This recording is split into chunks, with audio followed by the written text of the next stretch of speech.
Salut et bienvenue dans New Deal, le podcast Slate IFRI TTSO qui décortique l'actualité américaine en compagnie de Laurence Nardon, responsable du programme Amérique à l'IFRI. Bonjour Laurence. Bonjour Romain. Alors Laurence, cette semaine nous allons une fois de plus coller à l'actualité américaine en examinant les développements inédits intervenus en Californie ces derniers jours. Je récapitule la situation et à la suite des manifestations contre des interpellations de migrants à Los Angeles vendredi dernier le 6 juin, le président Trump a décidé de déployer la garde nationale pour rétablir le calme sans demander l'avis du gouverneur de Californie, le démocrate Gavin Newsom. Gavin Newsom affirme quant à lui que la situation était tout à fait sous contrôle et que la Californie n'avait nullement besoin d'une intervention fédérale. Alors le dernier développement, c'est que la maire de Los Angeles a décrété un couvre-feu hier mardi 10 juin et que les manifestations commencent à s'étendre à d'autres grandes villes dans le pays. Laurence, que se passe-t-il ? Est-ce qu'on peut parler d'un début de guerre civile aux États-Unis ? Pour l'instant, on en est au stade des troubles à l'ordre civil, on va voir comment ça se développe. Mais vous l'avez dit, tout est parti de manifestations contre ICE, Immigration and Customs Enforcement, c'est-à-dire la force fédérale chargée d'arrêter les migrants illégaux. Les descentes et les arrestations de ces migrants illégaux sur les lieux de travail, les écoles, etc., font partie de la politique migratoire de Trump depuis le mois de janvier. Et ça n'a pas commencé la semaine dernière, on a vu qu'elles entraînaient des troubles dans les États et dans les villes. Ce qu'on comprend cependant, c'est que jusqu'à présent, ces troubles se sont cantonnés à du vandalisme et à des pillages. Il n'y a pas de victimes, on croise les doigts. Et apparemment, la police de Los Angeles, LAPD, gère la situation. Trump, donc, a néanmoins décidé d'envoyer la garde nationale par un mémo du 7 juin dont on va reparler. Les troupes sont arrivées à partir de l'aube du dimanche 8 juin. Aujourd'hui, on en compte 4000 déployés. Et puis, dans un développement supplémentaire, lundi 9, ce sont les Marines, 700 personnes, qui ont été déployées en Californie. Et là, pour le coup, ce sont des troupes d'actives. Mais est-ce que Trump a le droit de déployer ses forces dans un État fédéré sans l'accord du gouverneur ? C'est quoi le cadre juridique qui est utilisé ? Alors justement, ça c'est vraiment très intéressant. Avant, je veux juste rappeler que la Garde nationale est une force de réserve de l'armée de terre et de l'armée de l'air qui est constituée dans chaque État de l'Union. Ce sont les héritières des milices locales qui avaient été créées avant l'indépendance, c'est-à-dire au XVIIe et au XVIIIe siècle. Le nom de Garde nationale, d'ailleurs, c'est un clin d'œil à la Garde nationale française en l'honneur de Lafayette. Bref, les 4000 membres de la Garde nationale qui sont actuellement mobilisés à Los Angeles sont de la Garde nationale de Californie. Mais ce qu'il faut savoir, c'est que cette fameuse Garde nationale est mobilisable en cas de troubles à l'ordre civil ou de catastrophes naturelles, soit directement par le gouverneur de l'État, soit par l'État fédéral. Et ça, c'est ce qui se passe aujourd'hui. Trump s'appuie sur le titre 10 du Code des lois américaines qui autorise un déploiement sous l'autorité fédérale. Alors c'est soit le Congrès, soit le président, comme ce qui se passe, soit le secrétaire à la Défense. Et dans ce cas-là, l'accord du gouverneur n'est pas nécessaire.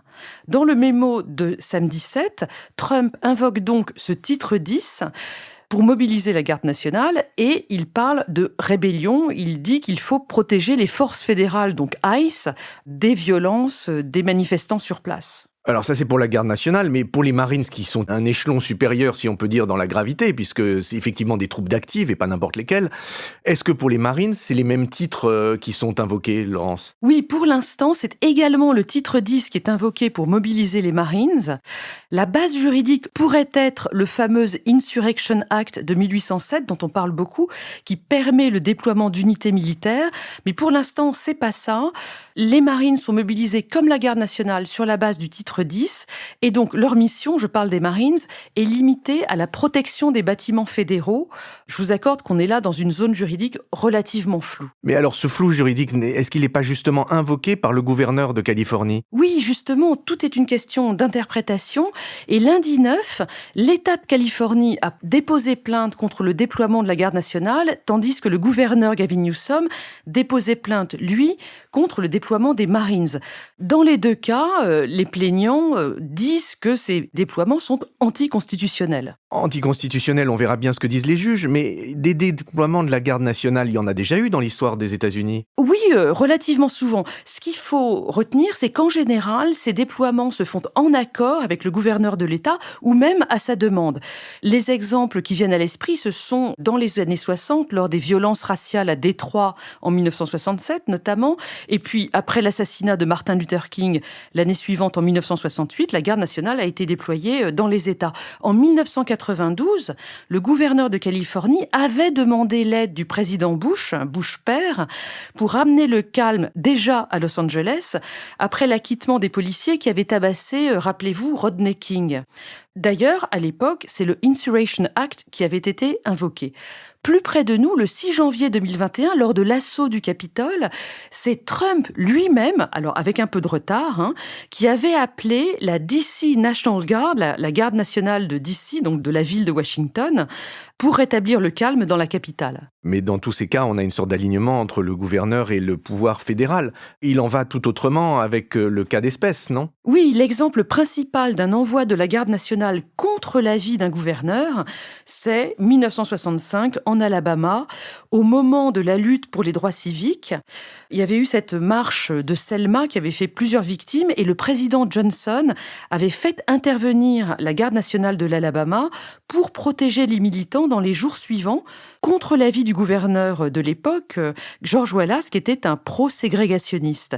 Et c'est assez ironique parce que le président de l'époque avait déployé la garde nationale pour la cause du progressisme sur les questions raciales. Là, aujourd'hui, Trump la déploie pour soutenir sa politique anti-immigration. Mais alors, puisqu'on est sur l'histoire et qu'on est sur la sécession, la grande référence en l'espèce, ça reste la guerre de sécession, lorsque 7 États du Sud ont quitté l'Union en 1861.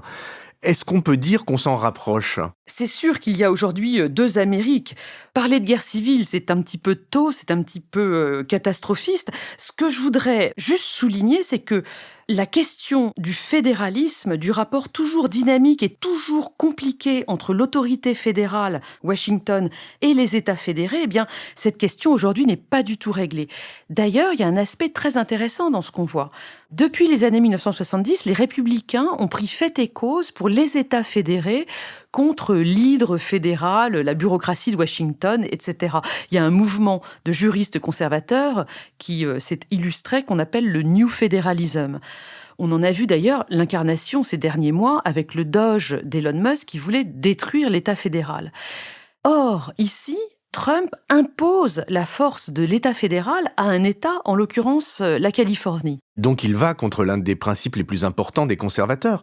À quoi on peut attribuer ce retournement ? Il y a de manière évidente un calcul politique de la part de Trump, au moins pour 3 raisons, et 3 raisons qui me semblent d'ailleurs très efficaces.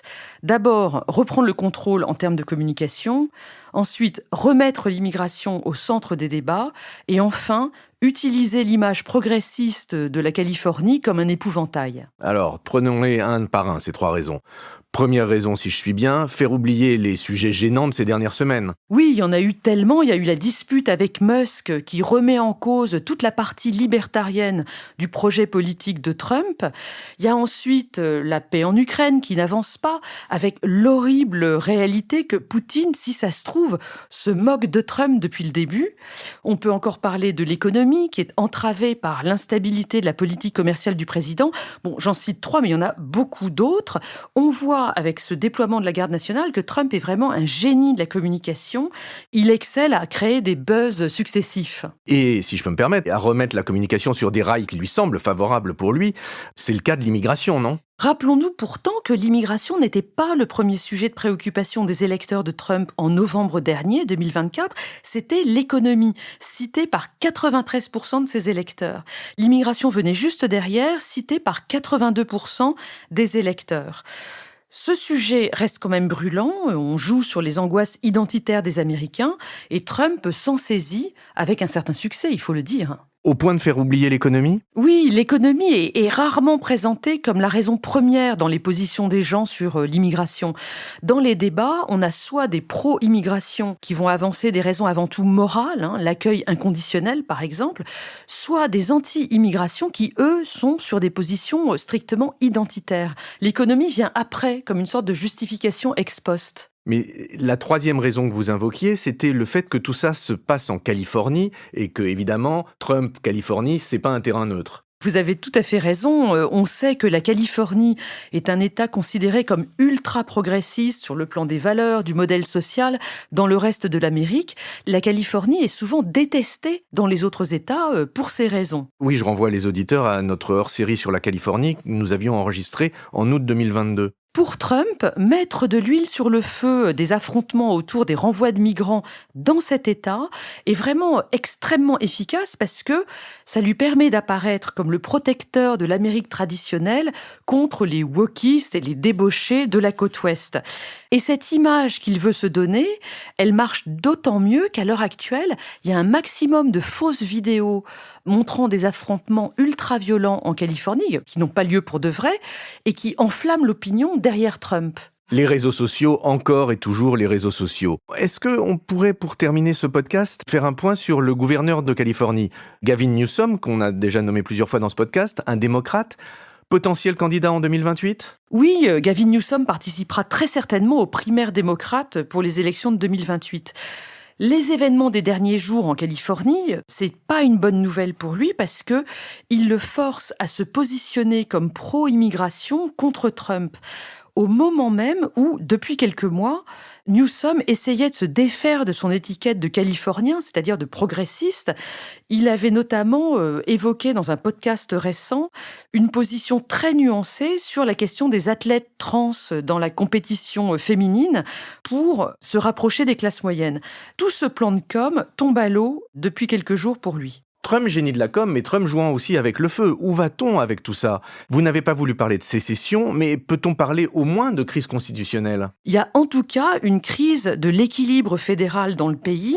Ça peut marcher pour Trump tant que la situation reste confinée à la Californie, mais ce qu'on a vu depuis 24-48 heures, c'est que les manifestations se répandent dans d'autres États. Il y a un risque d'escalade qui me semble préoccupant. Préoccupant en effet, Laurence, et c'est une actualité que nous suivrons dans les prochains jours. Je vous remercie de ce podcast et je vous dis à la semaine prochaine. Merci Romain, à la semaine prochaine. Retrouvez New Deal chaque semaine sur Slate Audio et toutes les plateformes de podcast.